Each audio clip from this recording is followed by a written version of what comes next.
Hello there, and welcome to another exciting episode of Fargo Retro. My name is Eric, and today I present to you an improved tutorial for definitely not fried chicken. So I reviewed this game recently. I didn't think it was super great, and a lot of that was because I thought the tutorial was terrible. So in this video, I'm going to show you the controls and the UI. We'll go through them a little bit quick, and I think go over the important things that you need to know that the tutorial misses out on. I'm going to show you how to set up a front. I think setting up a front is actually more important than setting up your factory. We'll then set up our factory to supply our front, and I will close things off by showing you how to establish routes. So, first things first here, with the improved tutorial, we'll go over the controls. It uses the basic WASD to move around, it uses Q and E to rotate, you use the mouse wheel to zoom in and out. That's really all you need there. The thing I think that was missing from the controls is that you can use the comma and period buttons or the left and right arrow buttons to quickly snap around to the properties you own or the properties that are of note. So right now we can only come to the factory square here. If we pop into the purchase land menu, you can actually use those commas and periods to iterate through that list. So as you'll see, the highlighted dollar sign is the location you're at. So I think that control is as important, and as you buy plots, you can use that to just quickly snap between the ones you own. We'll go over the options in the top UI super duper quickly. The settings menu is where you're going to save your game from now. If you exit the game, you will leave the game. There's no ability to go into the menu. You can control your audio, graphics, etc., etc. That's all pretty much straightforward, but the things to note is you have to save in that menu right now. There's no autosave, and there is no main menu. So if you want to exit the game, you just have to leave. The next thing over is the plots menu. You can think of this as controlling the current area you're highlighted on, and you can kind of switch between those again using the Q and E. And as you purchase things, additional plots, they will show up in this bar here in the middle, so you can switch between them. Right now it's just highlighted on our factory. You'll always have access to the factory. The next thing here is the purchase land. We looked at that really quickly. The purchase land thing will tell you the name of the land. It will tell you how much it costs. You just click this button down here to buy it, and that's the cost is listed, and the types of businesses that you can put on it. I don't know if it's restricted or not. It says preferred. I don't know if it's restricted. I haven't tested that. Businesses, the next tab over is business licenses. This one covers the types of fronts that you can have. You have to purchase the initial license, and every time you purchase a license, you get access to the options available. The first item that's available is a laundromat. Next up is a donut shop, and then lastly is a chicken shop, with the other three not being available in early access. In this tutorial, we will go through how to set up a laundromat. Unfortunately, we won't be covering fried chicken in this video. So the next thing's over is the monuments. You can think of these as like sort of citywide bonuses. There's a one-time upfront fee for those, and then they give you the listed bonus. The game wants you to start off by building a hotline and making delivery contacts that way. I think this is a total waste of time. So I think this is a big miss on the game. The game should not be designed around this. Next tab over is the local businesses. You'll be supplying a university, gun shop, and scrapyard with the products you make at your factory. You can kind of think of these as the research screen, and what they do is they give you the various categories of products to unlock. Anything listed EA is currently not available, but anything with an amount is the amount of research points you have to generate at that facility to unlock it. Gives you additional production lines here, so the university is really important here. The next one that's really important is the scrapyard. It'll give you access to bigger cars, and the last thing is the gun shop, and I'm sure that's more important as the game gets fleshed out. We will cover that here in the establishing routes for more details on the local businesses. And the last thing here is the dispatch map. Again, I think it's a big miss. I think this is probably what the game should be about. And developers, if you're watching this for whatever reason, you have any questions about it, you let me know. So basically this big pink area in the middle is that factory area that we have as our home base. The scrapyard, the university, and the gun shop are also visible here in blue. And then the light pink squares are the various plots that you can buy. We'll go over this a little bit more in a moment, but during our tutorial, we're going to be focused here on the southwest component of the map here. And we will go over this a little bit more in detail in the establishing routes section of the video. So that is all that we really need for right now. Let's go ahead and head back to our factory. And again, the game wants you to start by setting up your factory. I disagree. I think we're going to set up one of the fronts. And so in order to do that, you're going to need to purchase a license. You're going to need to purchase some land. You're going to need to build your front, and you're going to need to staff it and schedule it. And we will go through that entire process. So we will go ahead and get our license first. Click on the business license. Make sure you're selected the laundromat. We're actually going to build it up the entire way right away. But just real quick, I want to go over the process. Basically, you have a washer and a dryer. Your customers are going to come in and use those, and you'll get a little bit of money for them using those, and it'll take a little bit of time.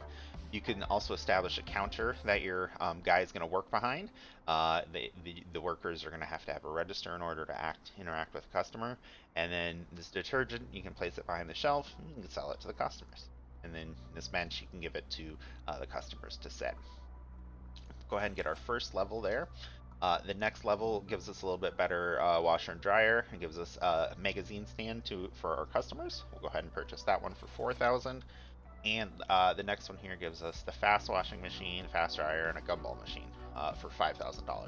Now that is a lot of money off of the top, but we are going to purchase all of those because the best way to kind of get the game going is to have a front that can kind of sustain itself independent of the factory. So we have our licenses all purchased here.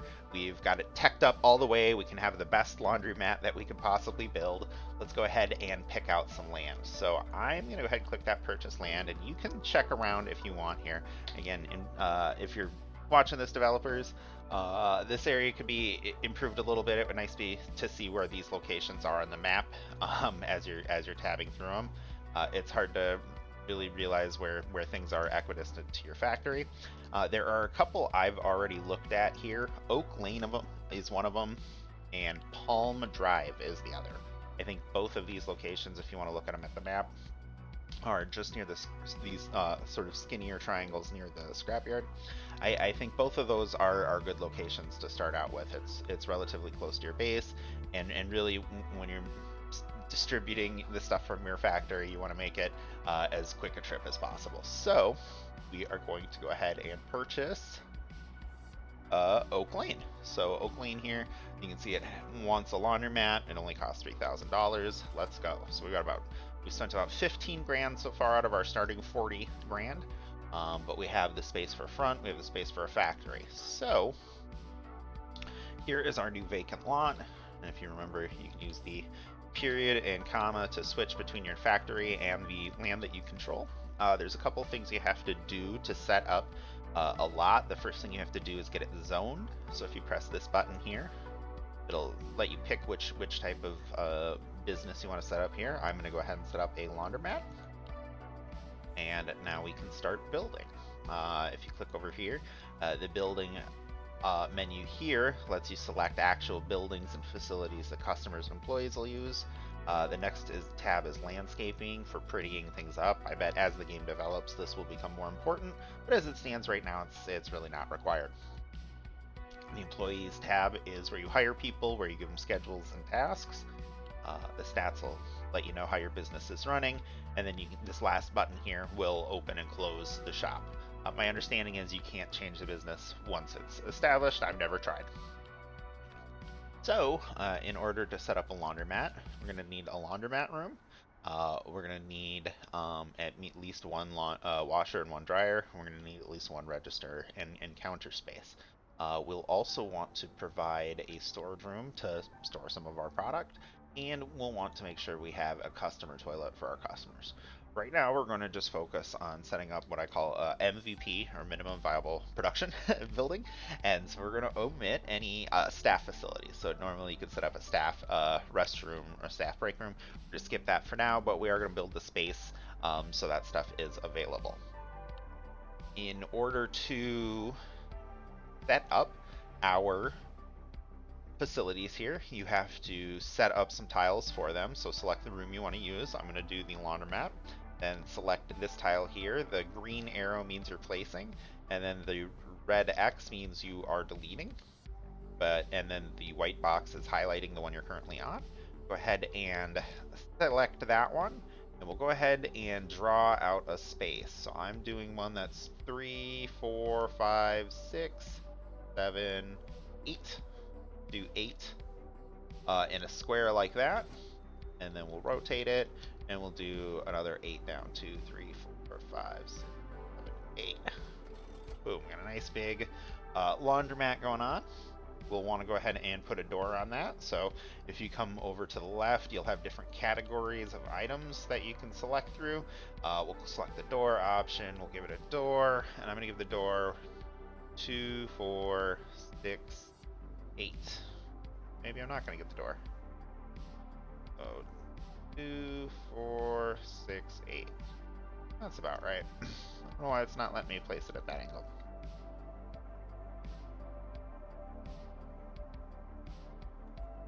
Oh, there we go. I love it.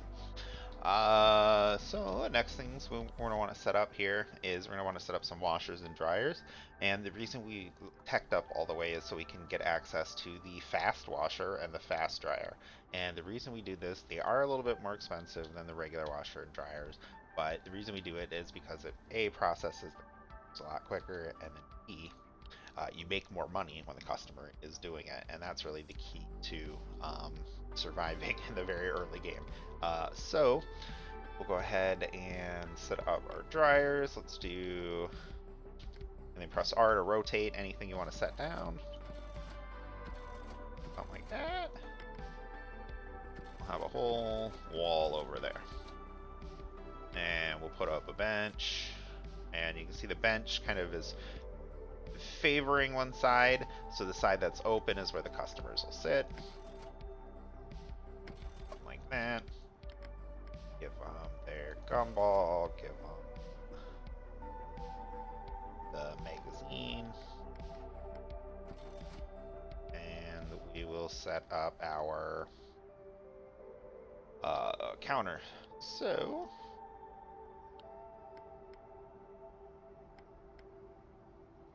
I think it's this way. So I think you want the space then to face your way interior, and the way you can check that is with the cash register. Get face. Right. So boop, boop. And then developers, if you're watching this, that would be great to have like arrows to show which direction you want to interact with things and stuff like that. You have a little bit of just the boxes blued out when they interact with other squares, but some arrows would be helpful. Okay. Something like that. Alright, and you gotta put the next thing up is little detachable part of the counters here that your employees can walk through. You're going to want to throw down cash registers, one there, and lastly, you're going to want to put some detergent behind the counter for your guys to sell to the customers. And so we've got a lot of space there. We can kind of expand out when we want. Looks really good. Now the next thing we're going to want to do is build a storeroom. Go ahead and build it behind the counter. Something like this. Probably pretty good. And then we're going to want to have a door linking them together.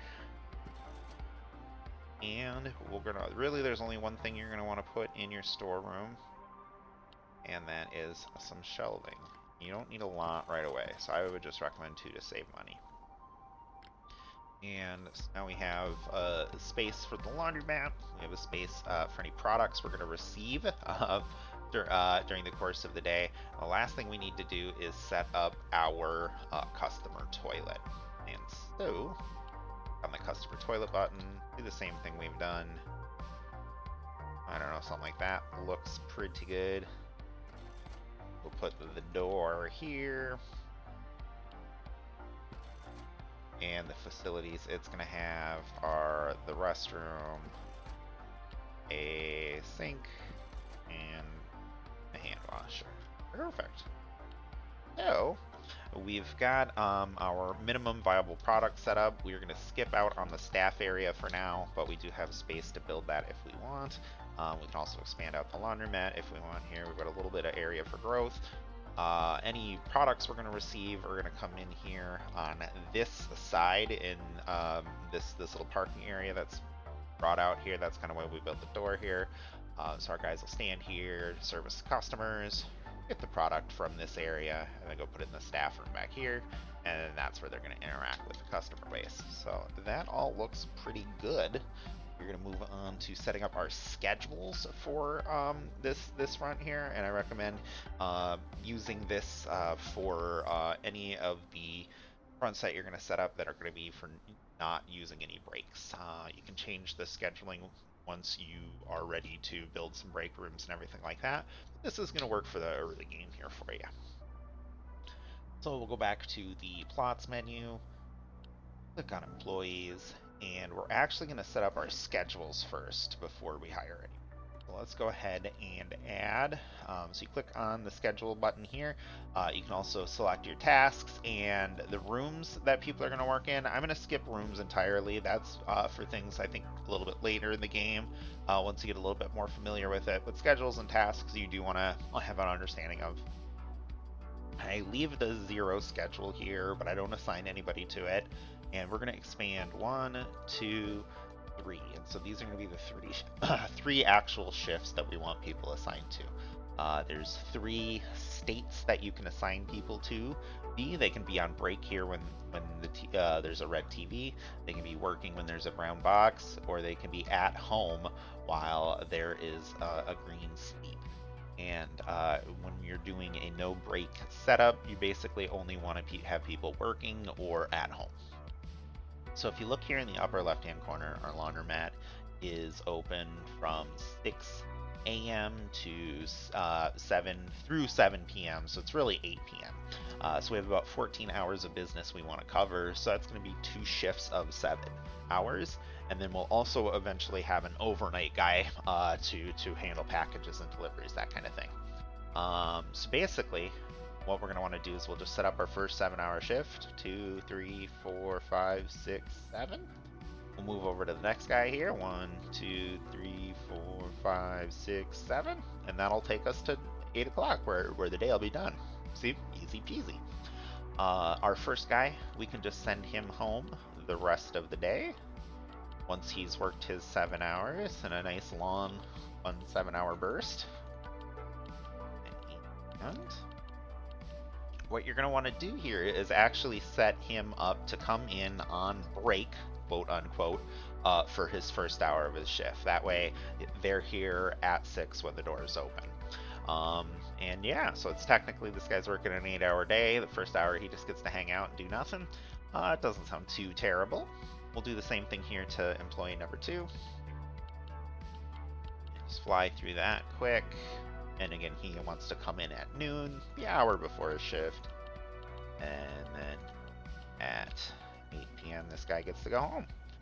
And so what that's going to do here is when they go home, they're going to replenish all of the stats that they would need to refill while being on break. This is about just as long as you can work them without leading to negative consequences. Remember, they're just a video game, people. I wouldn't advocate this for real life. But this setup works until you're ready to give them a break room and everything like that. And our last guy we're going to want to set up pretty similar. He's just going to work overnights and cover that. So, and I don't think he really needs to come in on break to be early, but that's just how that's going to and we're not going to hire him right away. You'll want to hire your third shift. Basically, the third shift doesn't interact with customers. It's just going to handle receiving the product overnight. You'll want to hire that person when your establishment gets a little bit farther along. So what you're going to want to do is you're going to want to hire 2 workers. You're going to want to assign one to schedule 1. You're going to want to assign the other to schedule 2. And you're going to want to have them do both tasks. The first one here is interacting with the customer, and then the second one is interacting with the factory product. You'll want to click over to your engineers. You're going to want to hire one engineer.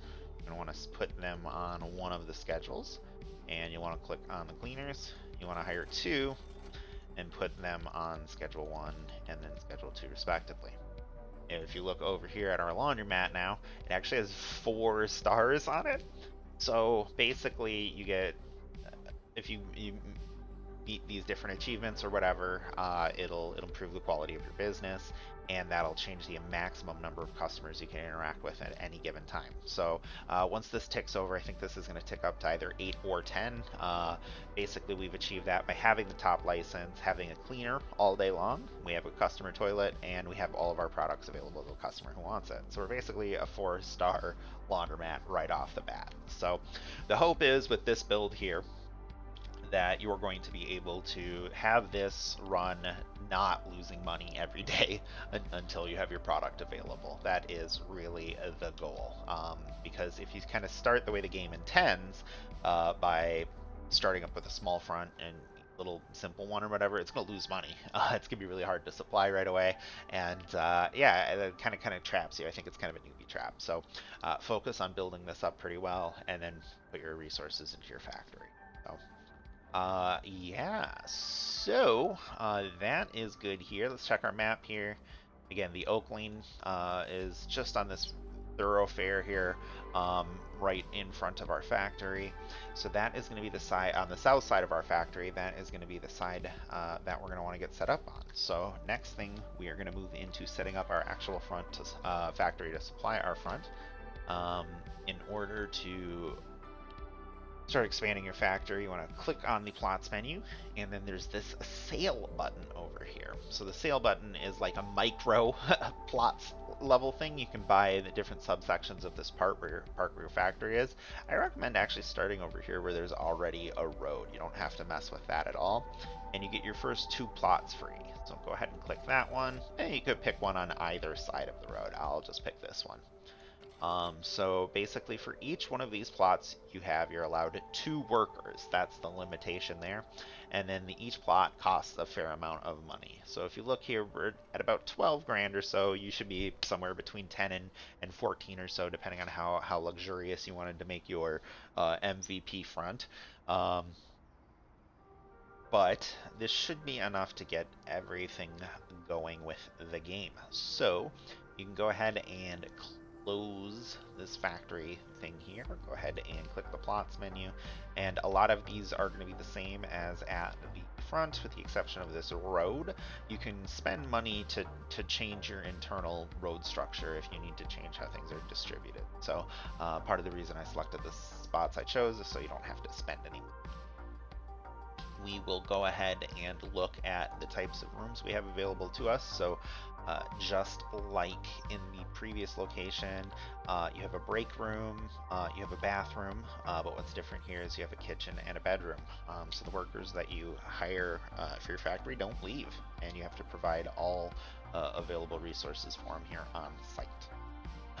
In addition to the storeroom, which we saw from the previous, from the front there, you also have the factory floor, if you will. So this one here is a Growroom. That's where you're going to be making your products. And you'll have a distribution network here of garages. This is going to be you're going to start with a moped, and you'll work your way up to cars and other types of delivery vehicles. And then this last thing here is a corridor, so you can use it to kind of connect the different areas of your factory. What we're going to do here is we're going to place 2 garages right away. You're going to make sure you can afford that at the very least. And our structure is going to be such that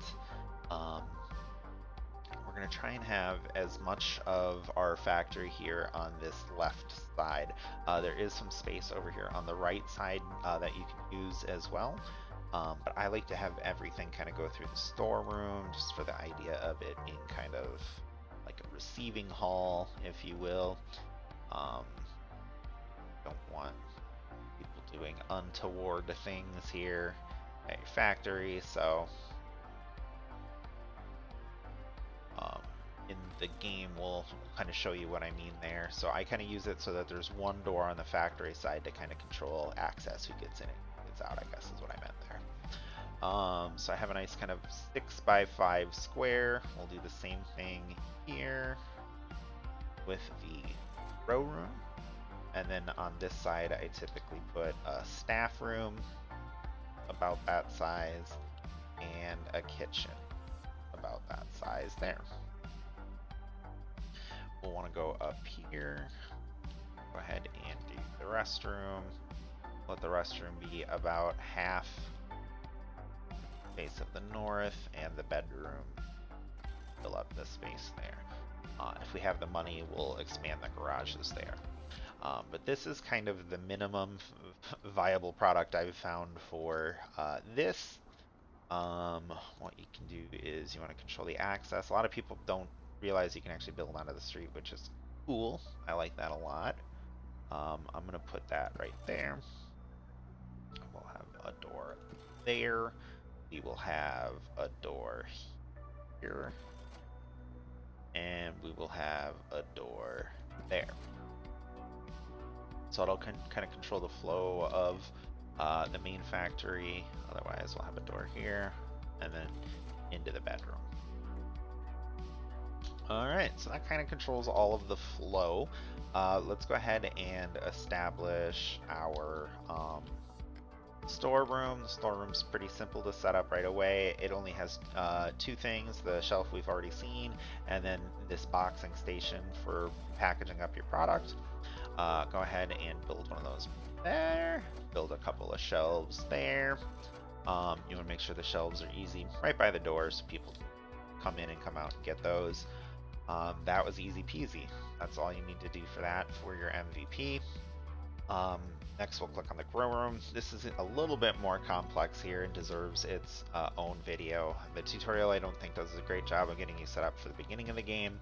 All you're going to want to do is follow kind of this process. You want to make sure you have 1, you want to make sure you have 2, and you want to make sure you have 3.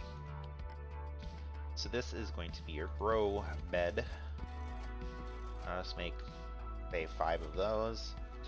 This is going to be where you do some drying of your product. Say 3 of those. And then this is where you prepare it. We'll do 1 of those. And it'll have, it says you should do lights and stuff like that. You actually really don't need to do that. If you do nothing, your product comes out 2-star, which is more than sufficient. The game developers, if you're paying attention, there should be a reason to have 1-star product, and there isn't. It doesn't even come out 1-star. So I think that's kind of a bad system. Anyways, that is all you need to do for that. We will move on to the next room down here, the staff room. So with the staff room, I recommend having a coffee machine, a waste paper basket, 2 arcade machines, couch, and a TV. Alright. That's all you need in there. Next we need a kitchen. Kitchen, I recommend having a table. I recommend having that much counter space, 1 cutting board, 1 microwave, a fridge, an oven, place to do dishes, place to get a snack, and waste paper basket. Alright, and we're starting to cut it close here. You want to make sure that you start running the game a little bit from here. You want to, we're cutting it close here, so we'll make sure we have some employees. Let's hire 1 to start things off. We'll just put him on shift 0 for now. It doesn't matter, and I'll show you why in a minute. And we just want him working while we finish our base. And we can kind of just have him start working right away. and we'll start the game. Make sure the game starts about now. Hopefully you've had it paused before then. The idea is we kind of hopefully get a couple of shipments of stuff to our front before the day starts.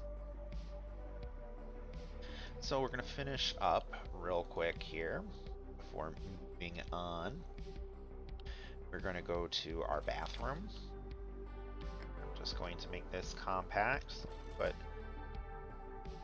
the same options we had for our customer facing restroom, plus like we have a shower, so we'll go ahead and add the shower.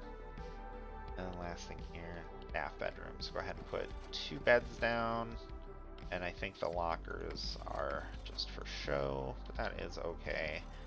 And a bookcase. And let's put this table. Alright.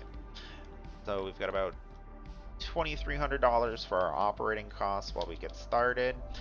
We want to pause it super duper quick here when we'll kind of take stock. So we've got the minimum viable base with a little bit of room for expansion. Basically what we want to do is get some product turning.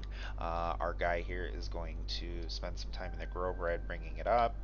Once it's ready to harvest, he'll bring it on these tables. Once it's done drying on these tables, he's going to chop it up. Once he's done chopping it up, he'll put it in these little boxes over here. Boxes will be placed on the shelves, and then the shelves are brought out. The shelf boxes are brought out to these guys on the their bikes, and then they take it where they're going to go that we've set up through the distribution map, which developers I think requires a little bit more work. Let us take a look at the tasks and scheduling of our guys really quick.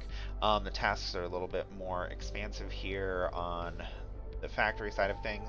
That's because each one of these processes for the products is kind of covered here. Developers take note. I don't think this is a good way of distributing the tasks. I would actually prefer it to be broken up, so it was growing, drying, chopping, packing. That would give you a lot better control than taking a single product all the way through its process chain. Make sure you have your green plant selected along with the delivering icon. That's going to allow him to package. This is going to allow him to grow. And he is on break currently. That is a-okay. We'll deal with the scheduling of those guys once we've had an event. So yeah, our facilities are now ready to go. Once this guy gets off of break, we'll speed it up a little bit. Hopefully he'll get started with working. So hopefully he should come back to work here at 2. There we go. And we'll just quick watch him get some of that going. So he's starting that process. And I don't know that I like this as well. It just requires a worker to interact on it for a period of time instead of letting it grow and then having like a qualitative response to how many times it's been interacted with. That's the developer's decision. We are making a tutorial. So the last thing you're going to want to do here is establish your routes. So early on, you need to make money. And so go ahead and click on your dispatch map. This is where you establish your routes. Each one of your garages lets you set up an independent route.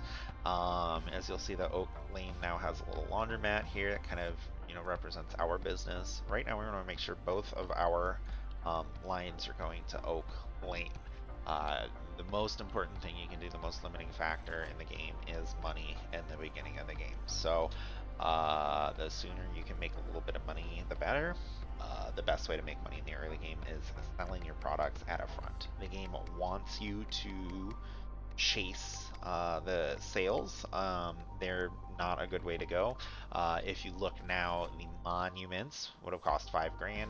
I don't have $5,000. I have 22. I'm $2,300 short or so, $2,700 short. So, and that's a worse way of making money. So, I can't recommend, like, if they wanted you to do that, they needed to give you more money, because you just cannot set up all of the factory stuff required for that. It was just a bad time. So our guy has packaged a product. He's going to put it in the delivery, and it is on his way. And it looks like he snuck another one out while we weren't looking. So while this guy's working away here at the home base, let's head over here, see how things work on this side of things. So we've already received one of the products, so hopefully we can show some customers coming in. Make sure, very important, make sure here, I totally missed out on this, so make sure while you are at your front, you open it up for business. Cannot stress that enough. Go ahead and open that up for business. As you'll see, our employee goes there, grabs the product, and shelves it. We should have some customers showing up here momentarily, and you'll see this process work. So, the customer comes in, decides to take a sit down on the bench. Oh, a nice little laundromat. It's a little empty. It's kind of weird, but that's okay. I got a couple of questions. Do you have any detergent? Sure do. Be $6. I guess I'll start some laundry. That guy brought some detergent from home, it looks like. Alright, things are getting started. Hey, do you have anything else? Well, sure do, buddy. Oh no. So the major's interrupted here, and this is kind of the reason why I only staffed. You know, I told you to ignore the staffing issues at the beginning of the factory phase. So kind of there's a story fight here that's about to occur. The major's going to send some of his goons in, and they're going to mess up your stuff. So you want to kind of save as much money as possible for this because yeah, I think this is kind of challenging too to get over with the amount of money you have. I get what they're trying to set up here, but I don't know that this is the best way to go about it. It looks like hopefully my guy here goes on break over there and gets clobbered and then they leave. That's my hope. It looks like they might just leave. That wasn't too bad. Normally they will kill your guy and break a bunch of your stuff, and you need to have enough money to hire some staff to clean up after it. And what's challenging about it in this hyper micro build is usually you need enough money to purchase a engineer to fix things up. You need $750. So you'll see hopefully if you do get a couple of deliveries out, you have about $2,000, $2,500, somewhere in that range after everyone's come through. You should have enough money to hire at least one engineer and 2 workers, and then you can begin the game kind of earnestly on this side. We survived it here pretty luckily. I just need to fix up some of my facilities. I'm still going to employ my engineer to do that, but he's not as desperately required. I'm probably going to fire him upon the completion of fixing those up, but I haven't decided on that. So we'll go ahead and hire another worker as well, and go ahead and hire a cleaner, and we have them all on the same schedule for now. That's a-okay. We just kind of want to get things moving to begin with. And after that first story fight, you'll kind of get into the story phase of the game where you're going to have custom customers. The astronauts are the first group to approach you. They'll give you an astronaut suit for helping them out. So you can interact with your specialty customers here on the map. They just become a location. They want you to, and they'll tell you how much product they're asking for and what type and what quality. If we had that hotline set up, you'd also kind of be generated little orders, and the orders would pop up on the map. They'd either be timed or not, asking for a certain type and amount of product. And I don't think those are a good way to go here. If you kind of just look at how this map is kind of going here, so we're looking at one of our delivery carts. The mopeds at the beginning of the game can only be one product, and the product moves slow. Right now it appears to be in traffic. It was totally stopped up. It's approaching Oak Lane, so we'll check that out here. We'll watch it get delivered. But each one of these transactions here is going to net us about 220, about 300 bucks actually, which isn't too bad. Again, it's because it comes out as medium quality, and again, that's developers, if you're paying attention, what would 1-star cannabis be? When would that ever be created? So yeah, so each one of those products here is going to make you $300 each, whereas the early dispatch missions you have to go to just kind of a random location a bunch of times, up to 8 times, and you yield about $100 a trip. So, and you don't get paid in between. You only get paid at the end of it. So this one, sure, it sucks. You have to wait overnight. You have to run an overnight guy. Um, but just the instant interaction with the customer, being able to, you know, watch this transaction occur. Hey, do you got this? Sure do, buddy.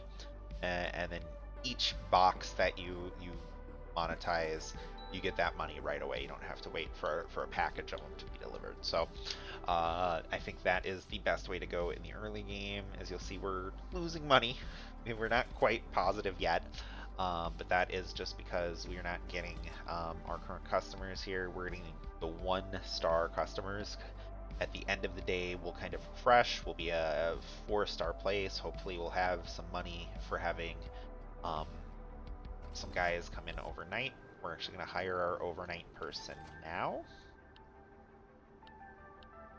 And the last thing we're going to do here is we're going to build some additional shelving in case the overnight person ends up extra productive. We'll take a look here. The product is just waiting for it here. So, realistically, we could fire the engineer and hire another worker, and I think that is what we're gonna do now that everything's fixed on this side. Go ahead and fire that person. We're going to plots, and we're going to hire this worker.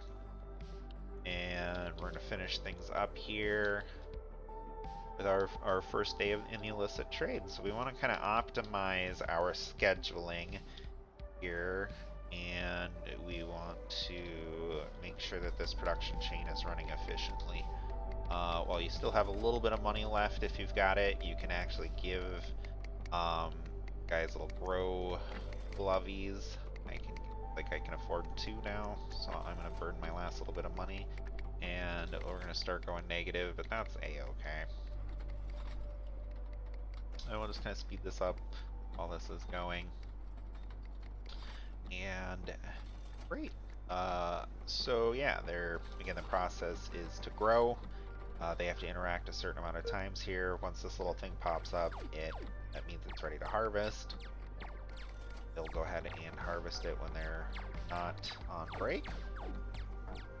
I just have them all taking the same breaks right now. I probably should start cycling them. So let's go ahead and click our schedules. If I recall correctly, the best way to schedule these guys is like 4 and 4. It's like 4 hours on, 4 hours off. Again, they're not real people. It's not what you would do in real life, but it is probably what you would do if you were in some sort of illicit whatever. Never leave, you might as well. 8 and 8, something like that. That's pretty much all you gotta do there. And this will actually help bring some of the costs down while we're getting ready to go. But alternate them. Perfect. Put one guy on the other one that they're not on. And we have coverage for all the tasks. Alright. So yeah, and giving them a little bit longer time on break there gives them the opportunity to sleep. You know, they might not sleep restfully or whatever if they only have like 1 or 2 hour breaks. So I think this gives them the full opportunity to do things. 6 and 6 might work as well. We'll just try 4 and 4 for now, just because we gotta start turning product out. As you'll see, starting to build up some on the shelf here. That's pretty good. We have just enough money, if you've got the money, to start filling out garages as you build up product. You definitely want to. And again, I think developers, if you're listening, the distribution area here needs to be updated. It'd be nice to be able to like name the vehicle, name the route, that kind of thing.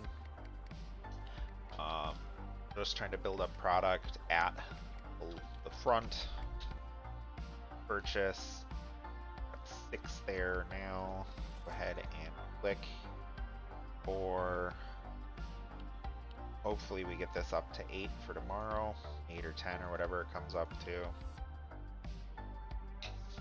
But yeah, we're doing good there. So we can actually start splitting them up. So I think what we're going to do is on all 3 of our routes, we're also going to want to add a stop at the scrapyard. And on one of them, actually go up to the university. So we'll take a look at the local businesses. That'll kind of be the last thing we look at here in the video while this is kind of running through. The local businesses, as viewed here, the gun shop, the university, the scrapyard, you can kind of think of those as the research point generation part of the game. As you deliver product you've manufactured, they'll give you research points. You can kind of see the value of the points you get for the product and quality that you send them. They let you unlock different things for purchase. So the university allows you to upgrade your product lines.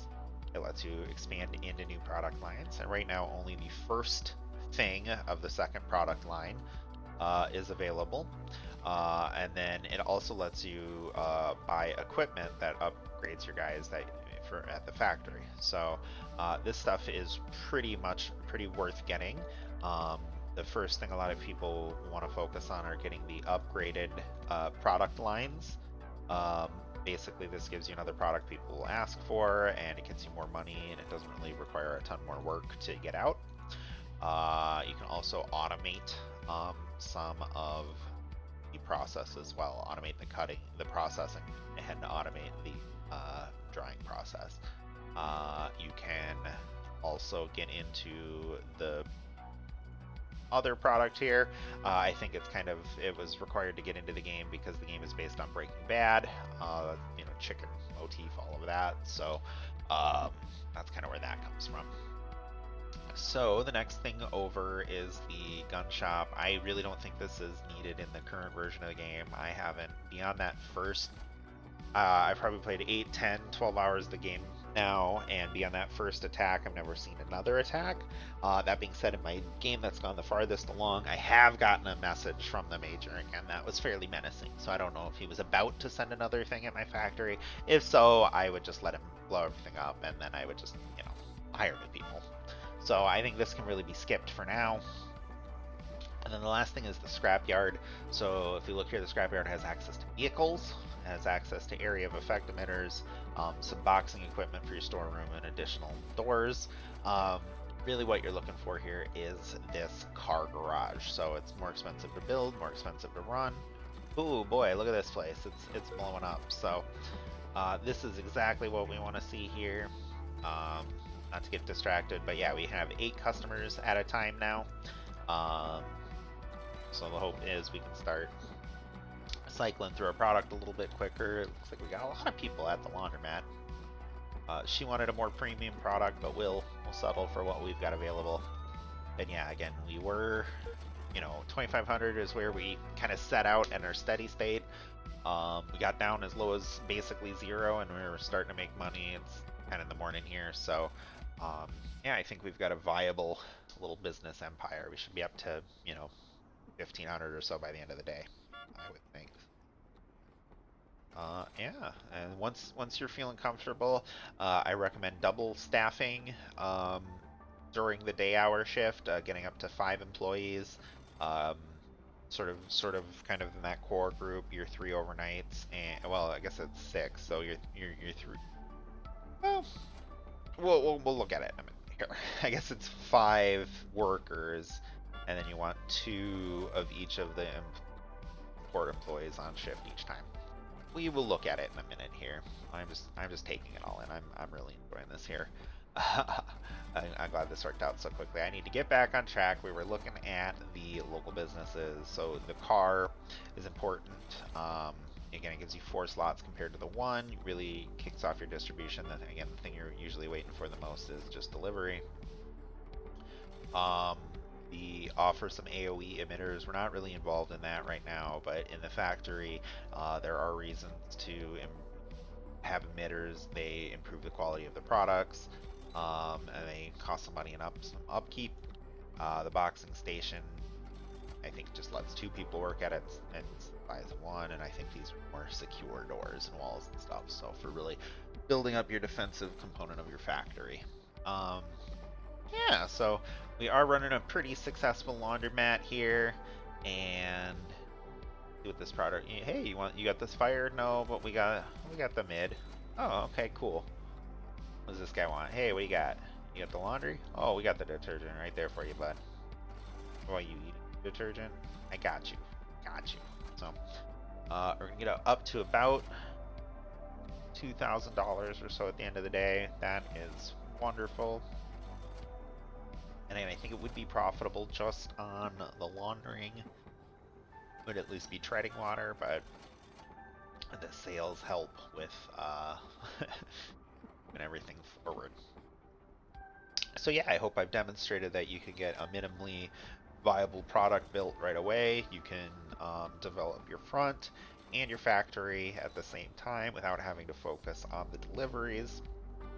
And you can effectively establish routes that provide you your first little bits of research. So let's take a look here while I've been chatting here. We're already up to 4 points here. We're 1/5 of the way for unlocking our next thing here, which is this toasted bed. We're also 10 points, we're 1/9 of the way here to upgrading our garages.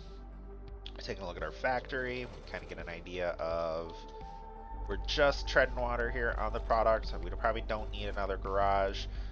We can maybe think about another shelf or so. But yeah, that looks good for now. I wouldn't recommend building another garage just because I don't have product backing up or anything like that.